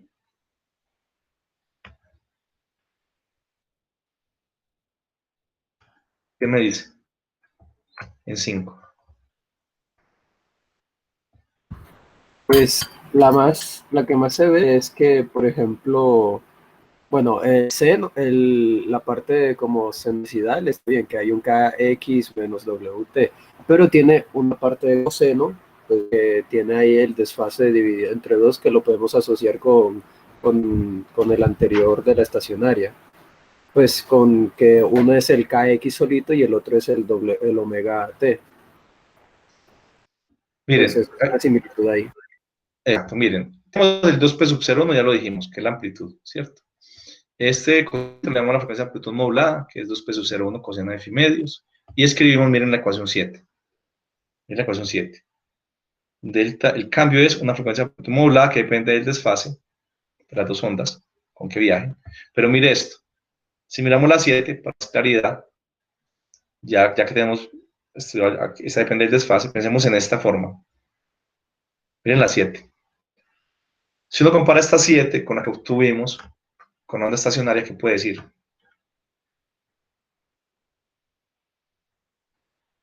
¿Esto es una onda estacionaria o una onda viajera? Delta de PXT. Pues por la forma, no había. Miren lo que estamos diciendo aquí, el producto entre una onda viajera, es el producto entre una onda viajera y la función de amplitud modulada. Miren que en el caso de la onda estacionaria tenemos que era coseno de omega t, ¿cierto? Seno de kx. Aquí, miren, depende de kx menos omega t. Entonces, miren el producto de esta onda viajera por una función que depende del desfase. Entonces, esto no es una onda estacionaria, ¿cierto? Es el producto entre la onda viajera y la función de amplitud modulada, ¿cierto? Lo tenemos, la 6 y la 7, ¿cierto? La 6 y la 7. Y lo que les decía ahora, claro. Miren esto, si interfiere constructivamente, este desfase, ya lo vimos, ¿cierto? El desfase es 2mπ, simplemente, pensemos en, ya tenemos 6 y 7, interferencia constructiva, 2mπ, ¿cierto? Y me queda entonces que la frecuencia de amplitud modulada, cuando interfieren constructivamente, va a ser más o menos 2p sub 0i, lo que decíamos. Ahora, el valor máximo entonces de esa onda resultante, la amplitud, va a ser entonces 2p sub 0i, p sub 0,1. Entonces miren que ahí, ¿cuáles son las similitudes entre las ondas que me producen las estacionarias y las viajeras? Perdón, las estacionarias y los pulsos. Que un pulso, miren, un pulso es dos ondas que viajan en la misma dirección, con igual amplitud, pero frecuencia ligeramente diferente. Mientras que la onda estacionaria son ondas con la misma, que viajan en direcciones opuestas con la misma frecuencia. Entonces no nos confundamos, muchachos, ¿por qué? Porque esas dos ondas que viajan en direcciones opuestas con la misma amplitud producen una onda donde el espacio y el tiempo están desacoplados, es una onda viajera, no depende de X menos de porte, mientras que en el caso de los pulsos, miren, que es el producto de esta frecuencia que depende del desfase, por una función que es como, que es una onda viajera. Más allá de lo que es K y omega, ¿cierto? Que depende de K1 y omega 1, de la frecuencia 1, obviamente. Miren que esa onda, ¿cierto? La expresión PXT tiene una componente de onda viajera diferente a la onda estacionaria. ¿Listo? Esta es la parte que les queda entonces que analizarán de los pulsos, la diferencia, porque hay unos problemas de pulso muy interesantes, las completas, creo que está en el libro. Y la amplitud ya sabemos, después sub 0,1, cuando es constructiva, el valor máximo entonces de delta de px es ese, después sub 0,1, y del libro, ya no tenemos tiempo, muchachos, ya hasta el trono de tiempo, pero les queda esto de tareita, está resuelto en el libro, pero quiero que lo hagan, lo lean y lo repasen. La frecuencia del pulso es la diferencia de las frecuencias, sale de facilito, está en el libro. la frecuencia de la onda viajera del campo resultante de esta seno de kx menos omega t, esa frecuencia de esa onda es la suma de las frecuencias sobre 2. Y otra cosa interesante es que la frecuencia en amplitud modulada es la diferencia de frecuencias. Y también pueden encontrarlo fácilmente que la frecuencia del pulso, y aquí estas dos, es 2 veces la frecuencia de amplitud modulada. Eso está en el libro, pero por favor háganlo. Entonces tenemos 2 tareas, ojo, que no son triviales. Una, que es más de que ustedes puedan correlacionar lo que es grave y agudo, ¿cierto? Con lo que es el periodo, ¿cierto? Usualmente uno habla de agudo y grave diciendo que la frecuencia en un rango aumenta o disminuye, ¿cierto? Pero, cuando uno percibe, tiene que conectar entonces esos sonidos agudos y graves con el tiempo en que tarda el campo en repetirse, ¿cierto? Con el periodo. Porque como hicieron ustedes, por la respuesta que me dieron, ustedes conectan siempre entonces lo que es lo que detecta uno cuando se colega una fuente con intensidad, que era lo que hemos visto hasta la clase pasada, ¿cierto? Pero ahora quiero que, ya pasado lo de la intensidad, pensemos en lo de la frecuencia. ¿Cómo conecta uno grave y agudo con periodos disminuyendo o aumentando? Y segundo, esto que lo lean del libro, estos desarrollos entre la frecuencia del pulso y la frecuencia de amplitud modulada, está conectado con lo que vimos de los pulsos. ¿Listo? Muy bien, muchachos, hoy me excedí en el tiempo, pero me parece interesante el tema de grave y agudo, porque es un tema que siempre le queda a uno pendiente, para que por favor lo repase. ¿Listo? Con lo que dijimos en clase. Bueno, muchachos, si tienen clase, si ya no se me fueron, entonces ahí me disculpan porque me excedí en el tiempo. Pero bueno, les queda la tarea entonces, muchachos, para que por favor la hagan. Nos vemos el jueves, que estén muy bien.